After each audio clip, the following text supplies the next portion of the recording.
COPD stands for Chronic Obstructive Pulmonary Disease, a condition characterized by persistent, irreversible limitation of airflow through the lungs. In normal circumstances, air is brought into the lungs by passing through the conducting zone of the airways, which extends from the nose to the bronchioles, before getting to the respiratory zone where gases are exchanged at the alveoli. In inspiration, the diaphragm and intercostal muscles contract, causing a flattening of the diaphragm and elevation of the chest wall respectively. This increases the volume of the lungs, causing pressure within them to fall, and so air is drawn in. Exhalation features the opposite. The diaphragm relaxes and elevates, the intercostal muscles relax, and the lung volume reduces, causing pressure to rise and forcing air out.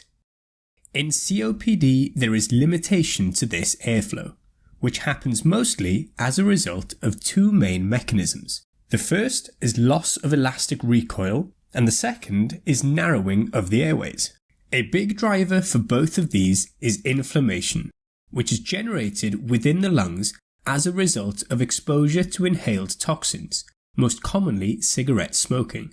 Neutrophils and macrophages are recruited and secrete proteases like neutrophil elastase and matrix metalloproteinases, which are enzymes involved in breaking down proteins as part of normal repair. These are usually counterbalanced by antiproteases like alpha-1 antitrypsin. But as a result of the chronic inflammation, there is excess protease activity causing destruction of the lung tissue. This leads to less support for the alveoli and so a reduced elastic recoil, causing them to enlarge, giving emphysema. It also gives a tendency for the small airways to collapse during expiration due to the reduced structural support. When this happens, air is effectively trapped, eventually causing hyperinflation. The inflammation and recruitment of neutrophils increases oxygen-free radicals, and ultimately also causes mucosal edema, mucus hypersecretion, and bronchoconstriction, causing the airways to be narrower, and so have increased resistance to airflow. These changes are also accompanied by fibrosis and tend not to be reversible. Patients with COPD have impaired mucociliary clearance, and so are more prone to having infections. And repeating infections increases the inflammation and so contributes to the disease progression. Together, these two mechanisms mean an increase in the work of breathing, which gives reduced ventilation of the alveoli. This leads to hypoxia and hypercapnia, meaning low levels of oxygen and high levels of carbon dioxide respectively. The principal cause of COPD is exposure to inhaled chemicals, primarily smoking, where it is thought that up to 70% of cases are due to cigarette smoking. Other exposures, such as pollution, mineral dust, or chemicals, also increase the risk, but is not as commonly the cause as smoking.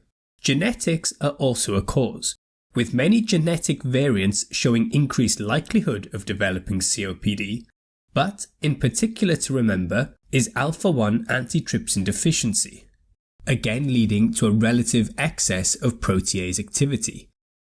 The symptoms of COPD are usually gradual in onset and typically appear in those with over a 20-pack year history of smoking. Dyspnea, meaning shortness of breath, is the most common finding, that is typically persistent and worsening.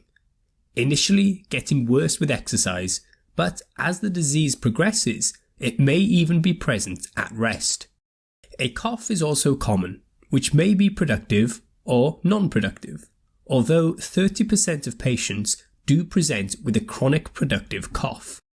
In this instance, sputum characteristics like colour and volume can be useful markers for exacerbations. Traditionally, for a diagnosis of chronic bronchitis to be made, the cough must be present for more than 3 months in 2 consecutive years, with no other explanation. Recurrent wheezing and respiratory tract infections, fatigue, weight loss, and chest tightness are other common findings.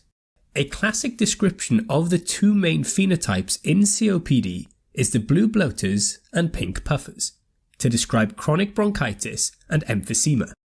This refers to blue bloaters being those with predominantly features of productive cough, dyspnea, obesity, and cyanosis as a result of reduced oxygen levels in the blood, and pink puffers characterized by a normal or thin body habitus and pursed lip breathing that helps prevent the bronchioles from collapsing and so improving ventilation. But in reality, remember that most patients have an overlap of both. Physical exam findings are not diagnostic or specific, but they can include tachypnea, meaning a raised respiratory rate, and use of accessory muscles. Barrel chest is also common due to the hyperinflation, and on auscultation there may be coarse crackles, coming from reopening of collapsed airways and the presence of mucus. In cases where hypercapnia is present, there can also be asterixis, where there is a flapping tremor of the arms. Complications include acute deteriorations, called exacerbations, defined as a worsening of the person's symptoms from their usual stable state, with a time frame of within 14 days being used to define this. They can often happen in the context of recurrent infections, but other causes include pulmonary embolisms, heart failure, arrhythmias, and myocardial infarctions. Pulmonary hypertension may develop due to chronic hypoxemia, where the lung vasculature responds and remodels, which itself can lead to right-sided heart failure. Pneumothorax can also be a result of rupture of the bullae. Diagnosis is suspected from the clinical history, but is made by demonstrating the presence of an obstructive pattern on spirometry that is irreversible.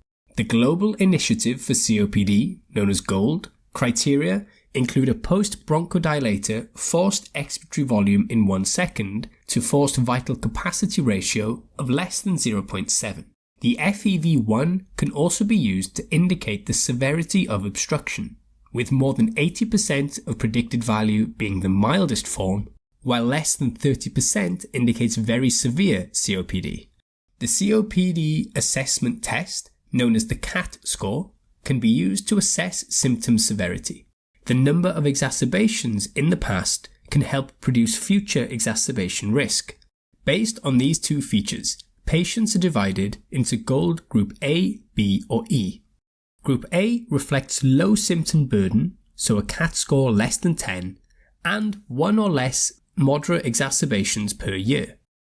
Group B is for increased symptom burden, with CAT scores 10 or above, but still less than 1 exacerbation per year. And Group E, if there are 2 or more exacerbations per year. We'll see how this impacts treatment shortly. Additional testing can include pulse oximetry. An ABG may be done to rule out respiratory failure and to help assess for long-term oxygen therapy. Other blood tests can include a full blood count to look for anemia or polycythemia as a result of chronic hypoxemia.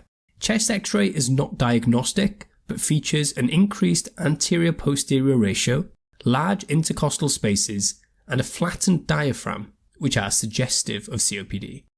Genetic testing is not routinely done in practice, but patients under the age of 45 years or in rapidly progressing cases should particularly be screened for alpha-1 antitrypsin deficiency. In acute exacerbations, treatment generally involves the use of short-acting beta agonists like salbutamol, either inhaled or through a nebulizer, and a short-acting muscarinic antagonist like ipratropium bromide, again inhaled or nebulized. In general, most patients with COPD will have target oxygen saturations of 88 to 92.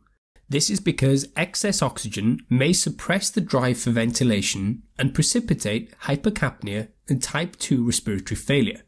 Alongside these, a systemic steroid is given, like prednisolone or hydrocortisone, and antibiotics may be used if an infection is suspected.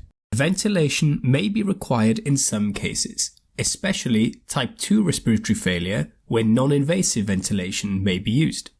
The overall aims of treatment in stable COPD are to reduce the symptom burden, as well as number and severity of exacerbations, as well as reducing mortality. First-line measures include smoking cessation or removal of the exposure to the damaging substance, shown to be the factor with the greatest capacity to influence the course of the disease. Pulmonary rehabilitation includes aerobic exercise, strength training, and education. And vaccines, for example flu, pneumococcal, and more recently COVID vaccines, are also first-line measures. The pharmacological management involves beta agonists that increase intracellular cyclic AMP and lead to smooth muscle relaxation, while muscarinic antagonists block cholinergic receptors on the respiratory smooth muscle, and so also promote smooth muscle relaxation. These are usually inhalers, and so bear in mind that technique of using them is incredibly important. Looking at the initial treatment based on the gold groups, we have bronchodilators in Group A, which can include short or long-term options, more specifically short or long-acting beta-2 agonists like salbutamol and formoterol, or short or long-acting antimuscarinic antagonists like ipratropium or tiotropium.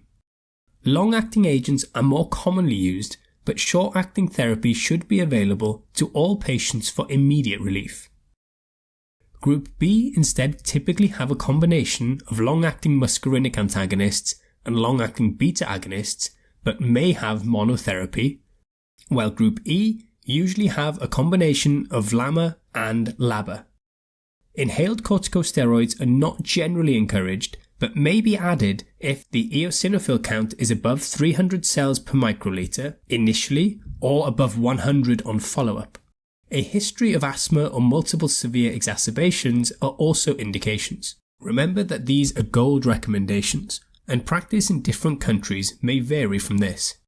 Depending on the response to therapy, patients can be stepped up through this regime, and if there are ongoing exacerbations on triple therapy, macrolide antibiotics prophylactically, or roflumilast, a phosphodiesterase 4 inhibitor, can be added.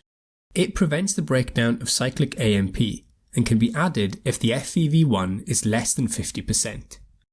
In cases of predominant bronchitis with troublesome mucus production, agents like erdosine and cabocystine can be used to help break it down. Long-term oxygen therapy is recommended in stable patients with an arterial partial pressure of oxygen below 7.3 kilopascals and up to 8 kilopascals if there is evidence of cardiac failure or polycythemia. Surgical options include bullectomy, volume reduction surgery, and transplant.